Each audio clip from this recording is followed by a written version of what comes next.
Going on YouTube, John Matrix here. Hope you're having yourselves a wonderful day. So we're gonna do a little follow-up video here from the Lord Blackwood video. We're checking out another tale of Lord Blackwood from the Exploring series, Lord Blackwood and the Bigfoot. I've done a video about the Bigfoot species before. I guess they were at one point in time a highly advanced species before humans became kind of the apex species on Earth, and something happened to them like literally overnight. We might have been involved in it. It could have been something to do with a fairy. I don't know the exact specifics yet. I don't think I've gotten that far into what exactly happened to them, but yeah, I do know of them and that they were at one point in time an advanced species on our planet. So I'm interested to take a look at what Lord Blackwood gets into with the Bigfoot here. So links will be down below in the description to the original video here without my commentary and reaction, and to the Exploring series channel. So if you do me a favor, click on those links. If you enjoy this video, give it a like. If you like the Exploring series content and you haven't already, go over there and do me a favor and give the man a sub. Makes a lot of great content for the SCP universe as well as others. Definitely deserves some love. We're doing this reaction live for my YouTube members. If you'd like to come in here and join us as we do these live reactions, we'd love to have you guys come in here, join in discussions, throw out your theories and your speculations and any other things that you want to add to the conversation and discussions. It's one of the reasons I love doing these videos, because I love having discussions about various things. So would love to have you guys come in here and join in the talks. If you'd like to do so, there's a join button down below, as well as a link in the description to the YouTube membership benefit tiers. Check them out, see if there's anything there that interests you. If you'd like to take your support to the next level, we'll greatly appreciate it. Regardless, I'm very grateful that you guys come in here, take the time out of your busy day to check out these videos. So with all that said, shameless plugs done, we're gonna jump into this here. Again, this is the Exploring series, Lord Blackwood and the Bigfoot. Check it out. Lord Blackwood and the Bigfoot.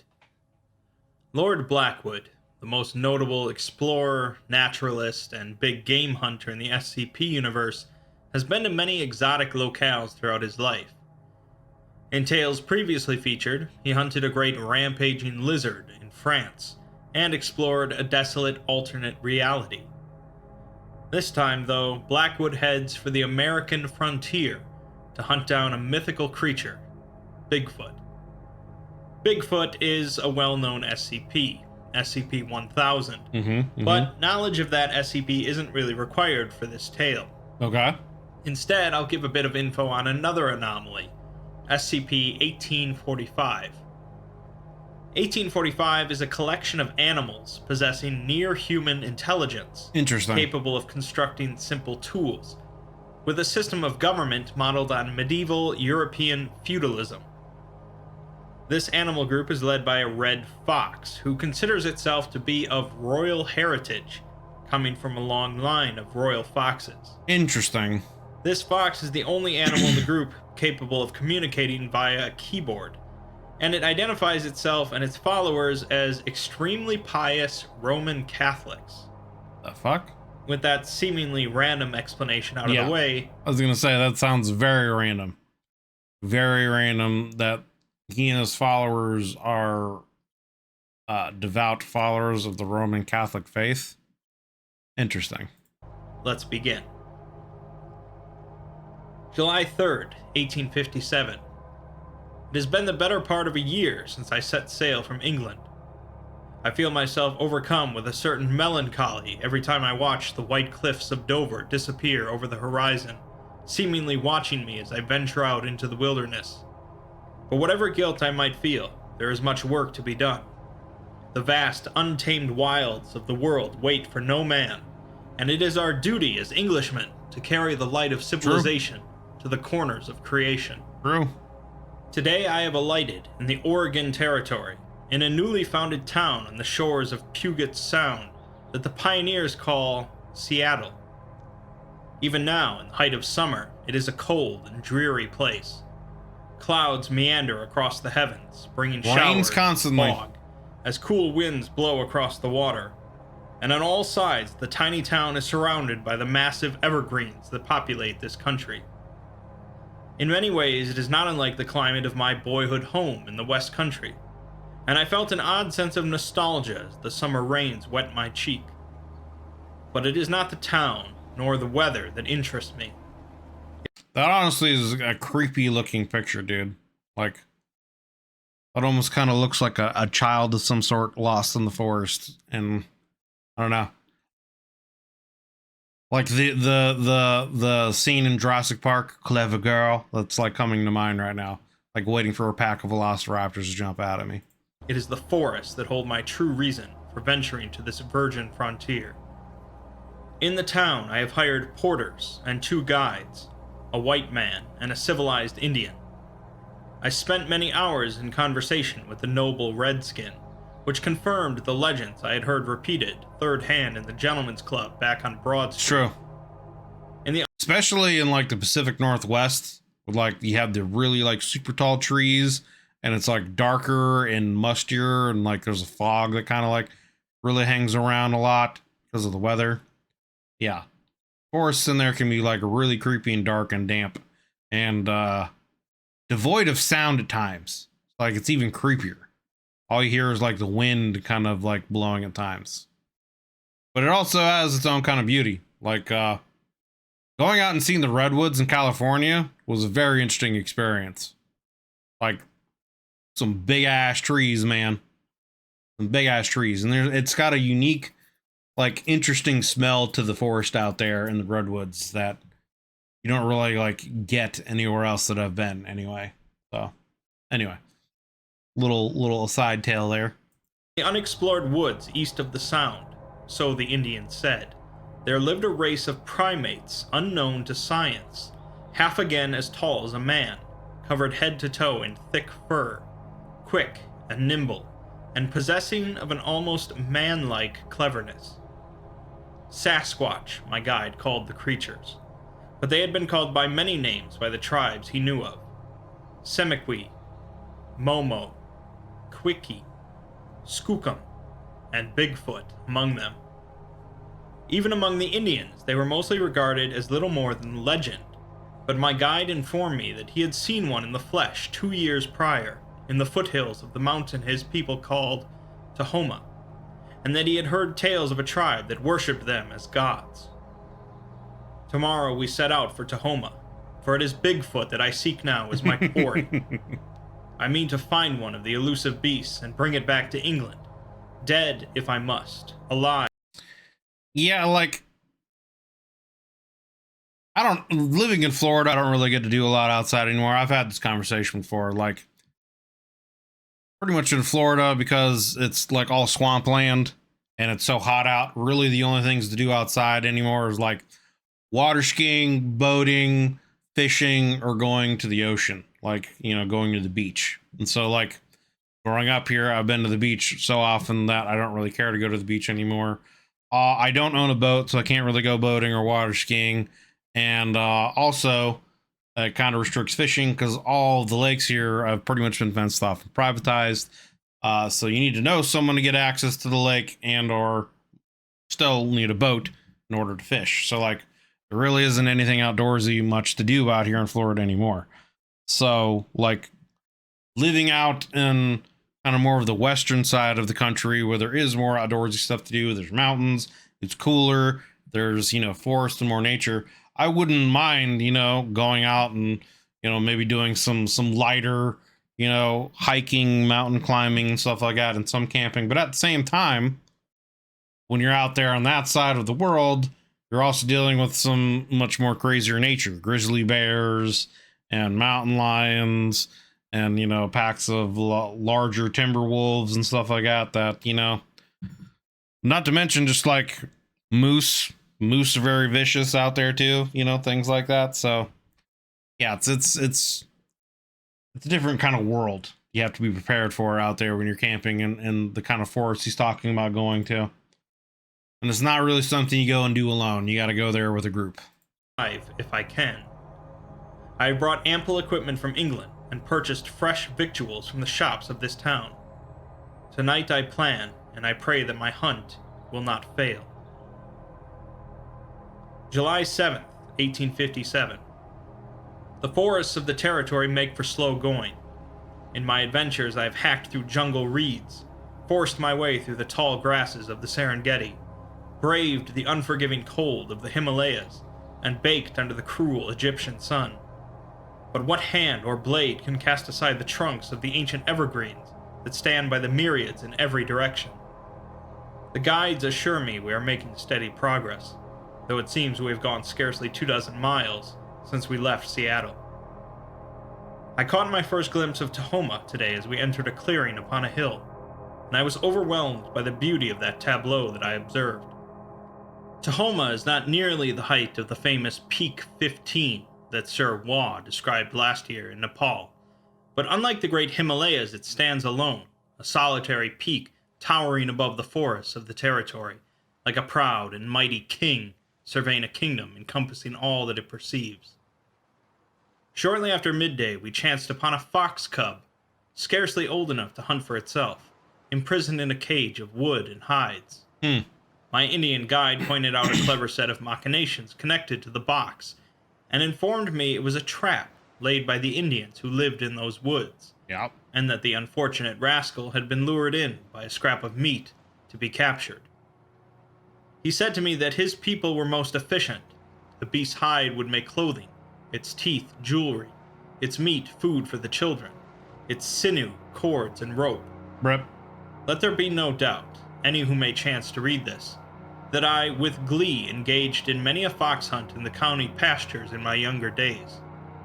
But to ride out with one's hounds is a gentleman's game. In this, my friend, there was no sport. I looked into the creature's eyes, and it seemed to regard me almost as a starving beggar child might regard a man of wealth, envious and jealous, but at the same time supplicant, as if to beg me for mercy. I drew my knife and cut the cords holding the cage door shut. This music is And the intense for what's wolfine going burst on. free and darted into the woods, fetching a brief glance at me as it ran away. July 8th, 1857.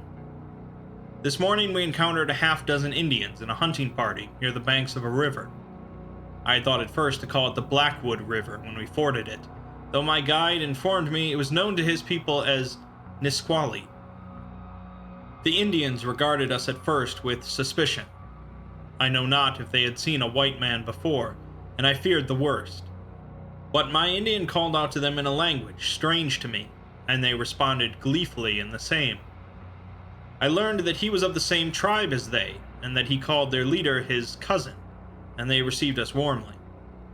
We lunched on salmon the Indians had caught in the river, and traded with them for food and supplies. Nice. I mean, you go out there, hunting some Bigfoot, and you have a nice little salmon lunch. Have a little brunch out there. Maybe some mimosas with some salmon, something like that. Out there in the woods. That's nice. I was most excited to hear from one of the younger Redskins that he had seen a Bigfoot once when he was young, for the porters believed this expedition to be a fool's errand, and with this revelation they seemed most renewed in their vigors. By the time we parted ways, I had managed to learn a few words of their language. After I have brought a Bigfoot back to England, I shall have to return to this land and learn more of the ways of these people. I can't help but feel like, the like original story of like King Kong or whatever, it feels kind of similar to like that. Like this guy's going out on some expedition to some unknown territory with some local guides to find Kong and imprison him and bring him back and show him as the new wonder of the world. Kind of a very similar kind of thing. July 13th, 1857. I must write in haste, for my captors have not discovered this book. I am in darkness, alone, my feet bound, in a tent in a place I do not know, well guarded without by my captors. They came upon us 2 nights ago. We had encamped for the night in a clearing not a dozen miles from the place my Indian told me he had seen the Bigfoot 2 years hence. They must have been lurking in the darkness for hours, and came upon the chief porter unawares while he stood the night watch. Before I could reach my rifle, all but one of the porters and my Indian guide had been felled by the brute's arrows and hatchets. Rip. I took 2 of the bastards in reply with my rifle, and 4 more with my pistol, before one of them grabbed me from behind and knocked me out. When I awoke, I had been tied to a pole, and 2 of the savages were carrying me deeper into the woods. I could see my Indian and the last surviving porter being carried similarly. I called out to my Indian, and he told me that he recognized our captors as a tribe that had been ancient enemies of his own. They were unrepentant pagans and cannibals, he told me, and worshipped a strange god that lived in the mountain. It was said they raided the villages of the other tribes for sacrifices to offer to their god. Surely, he said, we had been chosen to fulfill this onerous duty. I'm trying to think of what god it could be, if it's an SCP reference or some other kind of like native legend or something like that. I'm trying to think of what it could be referring to. Nothing else is coming to mind, and other than, I guess, potentially could also be a Bigfoot. Maybe. I don't know. Wonder where this is gonna go. So they were camping for a night, and they got abducted by another enemy Native American tribe that apparently is cannibalistic, and they're being taken probably to be sacrificed to in some kind of ritual to their god, it seems. Interesting. It is very cold here, though the sun shines brightly through the trees at midday. I know not whether the savages have my weapons or not. I pray that they do, for if I cannot reach them, I will surely perish in this wilderness. July 16th, 1857. Words cannot express the terror I have beheld this day. The savages have brought us to their home camp in the foothills. Even now, in the midst of summer, clumps of snow congregate under the rocks and at the bases of the trees.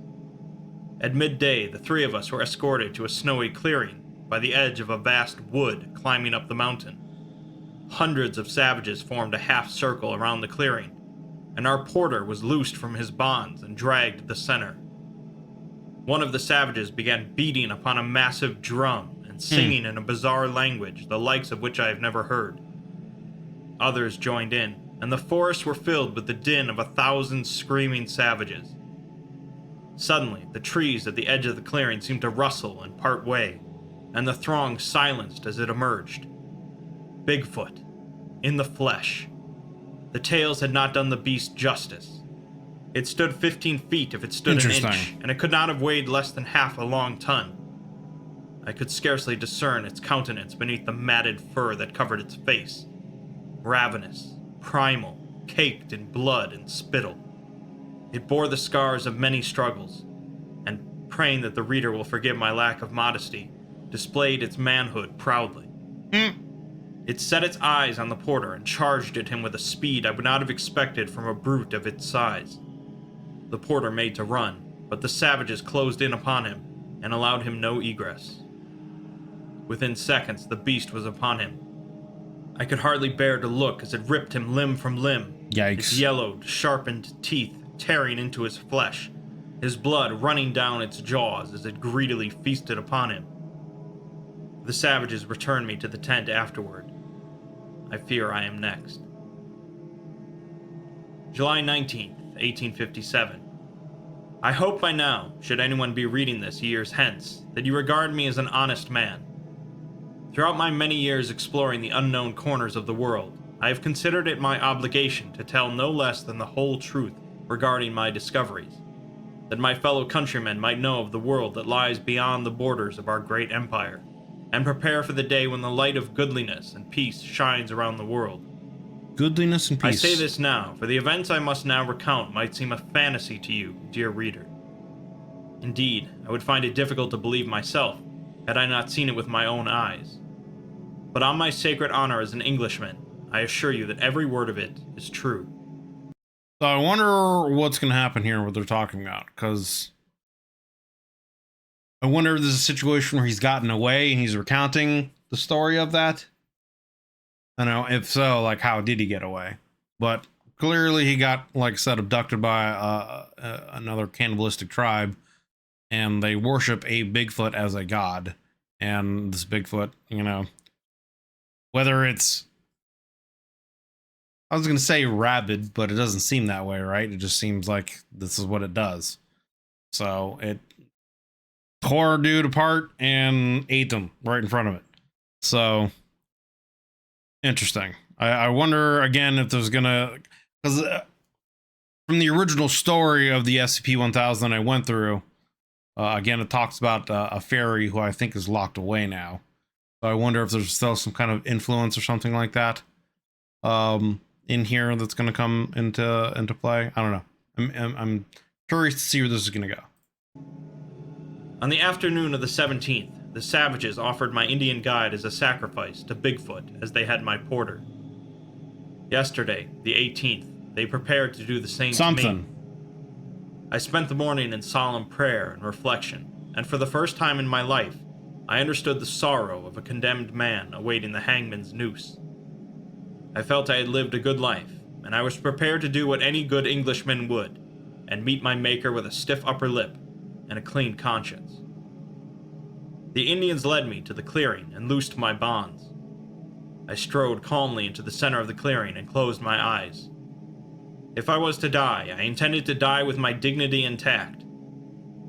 The drumming and the screaming started, and I heard the trees rustle as Bigfoot drew near to claim his meal. But it was not Bigfoot's approach that silenced the savages. Rather, I heard, distant yet remarkably near, the howl of a fox. Interesting. Muffled chatter arose from the throng as a second howl answered the first. Soon, a third animal was howling, and before long the woods were alive with a cacophony. Not only foxes, but I heard the howls of wolves, the screeching of hawks and falcons, the roar of the mountain cats, even the calls of pigeons. I opened my eyes as 100 animals. All I'm getting is like Ace Ventura vibes. Like I'm seeing the image of Ace Ventura in his apartment in Ace Ventura 1 with animals everywhere. You know, like I don't know why, but like that's definitely taking a turn that I was not expecting. I mean, I guess from the tale, it should have been expected because they'd mentioned that, you know, the fox earlier, and that he'd communicated with him. So that should have been a hint that this was going to come into play later on in the tale. But yeah, interesting. So the forest came alive with the animals to his rescue, from what it seems. So I would also assume that that probably means they're the enemy of either Bigfoot or this particular Bigfoot. Animals or more emerged from the woods and set upon the Indians. I beheld foxes and wolves, elk and deer, gulls and eagles, bears and raccoons, side by side like a cavalry charge as they knocked the wild men to the ground and tore out their throats. Every one of the creatures ran right past me, barely darting their eyes my way as I beheld the sight. Some even seemed to have markings on their brows, like the war paint the Indians themselves were decorated with. I wonder if it's the Indians themselves. They have, you know, transmuted themselves into these animals, you know, because I think there are like certain tales and rituals or whatever, you know, where Indians could, you know, transform. Various Native American tribes, you know, have tales like that where they could transform into either animals themselves or the spirit versions of the animals. So maybe that's what they are actually doing. You know, maybe they've transformed and they're come to this guy's rescue, something like that. Skinwalkers, yeah. There was a movie with what's his name? Well, I can't think of his name. He was a big actor back in the day. Iceman and Maverick. He was in The Saint. I can't think of his name. But there was a Native American movie that he was in that was, I think, about this. About something about like skinwalkers and stuff like that. If I remember correctly. I can't think of his name off the top of my head. I don't know why. But anyway. I chose to take advantage of the opportunity and ran. Neither man nor beast made any attempt to stop me as I made for the west, away from Tahoma and Bigfoot, towards the sea and hopefully some sign of civilization. By nightfall, I had easily put 10 miles between myself and the camp, but alone, hungry, bruised, and exhausted, and in the dark, I could go no further, and curled up by a tree to sleep. When I awoke this morning, I found myself surrounded by wild beasts. Half a dozen deer stood in a semicircle before me, paint on their faces, their horns and coats covered with savage blood. and 2 raccoons in their center. I panicked when first I saw them, and instinctively tried to reach for my gun, for fear that they had come to finish me off. They stepped back in unison when they saw me startle, and I saw that one of the deer, upon its back, was carrying a large bundle. My own possessions, scavenged from the remains of my camp. Interesting. The creature knelt to the ground and shrugged, letting it fall to the ground, and I eagerly examined it. Much of what I had brought into the woods was gone, but my rifle was intact, and my pistol, and a tent, and alcohol with which to clean my cuts and scrapes, and enough dried rations to last 2 weeks' time. I barely had time to ponder this miracle before the rest of the animals fell to their knees as well, and opened a path between them. A fox approached me, old, weathered, bearing signs of having seen more winters than most of its kind do. It bore an air of dignity about it that one rarely sees from such creatures as it approached me and stood before me. It seemed to examine me carefully, contemplate. It's probably because he released the fox that they helped him. Now that I'm thinking about it. He released the animal, so they, saw that gesture and decided to interfere in the same way. Like, he was captured in the same way that the fox cub was captured. And so they're returning the kindness, I think, is what's happening here. As it looked me over, before it uttered a low bark, and one of the raccoons approached me. I noticed now something I had overlooked before. The raccoon had, tied to its back with a thin piece of twine, a rolled piece of paper. The fox gestured at the paper with its nose, and I reached down and drew the paper free. I unrolled it and found a handwritten message in English, which I present to you below.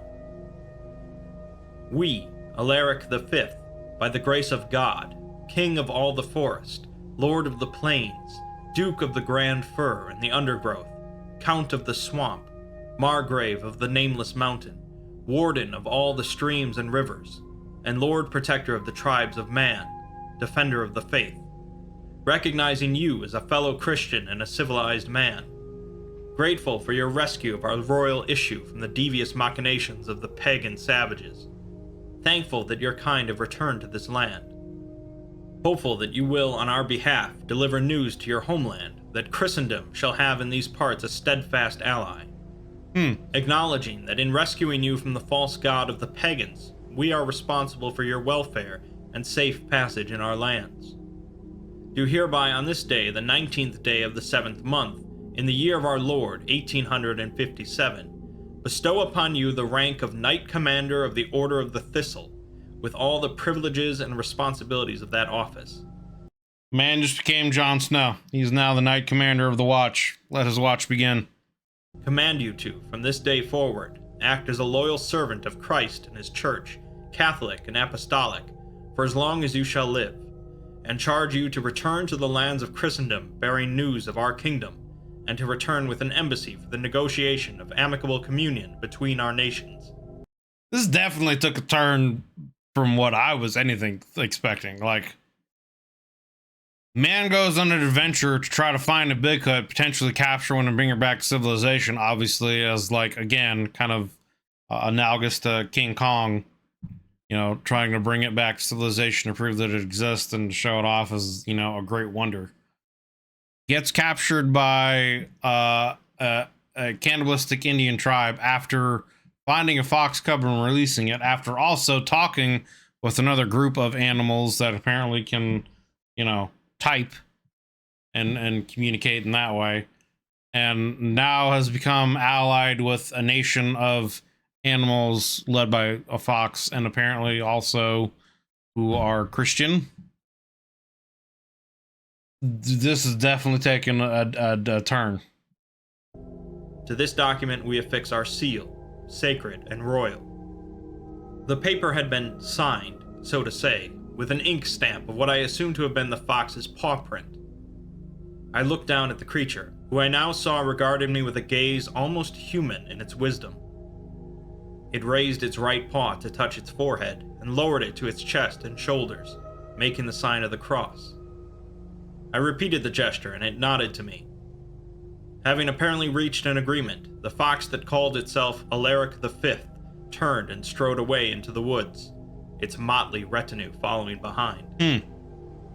September 7th, 1857. It has been over a month since I made my escape from the forest and entered my convalescence here in Seattle. I wandered 5 days in the woods, and might be wandering still, if not for that by chance I found the same friendly tribe of Indians I had met on the banks of the Nisqually 2 weeks before. With what bits of their language I knew, I tried to tell them of our encounters with the savages, the Bigfoot, and the strange group of animals that had been my salvation. I know not if they understood me, or if they merely thought me mad, but a small group of them traveled north with me and led me back to town, where I have rested and healed my wounds since. It is too late in the year to attempt another expedition in search of the Bigfoot.